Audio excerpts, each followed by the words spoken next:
Hello' everyone, welcome to my mini blog. মোৰ আন এটি ব্লগলৈ আপোনালোক সকলোকে স্বাগতম জনাইছোঁ।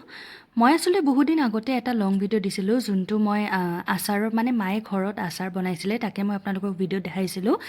আচাৰৰ ৰেচিপি দেখাইছিলোঁ, লগতে মই দিছিলোঁ আমৰ আচাৰ আৰু লগতে ভোট জলকীয়াৰ আচাৰ। আৰু বহুতে মোক ইউটিউবত মেছেজ হওক, ইউটিউবত কমেণ্ট হওক, নহ'লে বা ফেচবুকত মেছেজ হওক, বহুতে মোক সুধিছিলে যে চেল কৰিবৰ কাৰণে হয় নেকি। তেতিয়ালৈকে মই এনেকৈ ভবা নাছিলোঁ একো, চেল কৰিব পাৰিম নে নোৱাৰিম, পিছলৈকে আপোনালোকক জনাম বুলি কৈছিলোঁ। তাকেই মই আজি আপোনালোকৰ কাৰণে এটা ভিডিঅ' বনাইছোঁ। মই দেখাইছোঁ যে এয়া হ'ল আমৰ আচাৰ, আৰু ফাৰ্ষ্টতে আমি আমৰ আচাৰৰ পৰা ষ্টাৰ্ট কৰিছোঁ, যিহেতু ছিজনত এতিয়া চলি আছে আৰু বহুতে বিচাৰি আছে। এয়া হ'ল পেকেজিং, আৰু আমি বহুতখিনি এতিয়া চেল কৰিছোঁ আৰু কাষ্টমাৰেও ভাল পাইছে। কাষ্টমাৰৰ ৰিভিউৰ লগত কথা আছে, ভাল ৰিভিউ হ'লে আমি এতিয়া অনলাইনতো ষ্টাৰ্ট কৰিম, কিন্তু বৰ্তমান অফলাইন কৰি আছোঁ। আৰু মোৰ ঘৰৰ ওচৰত যোন আছে তেওঁলোকে অফলাইন ল'বলৈ পাৰিব।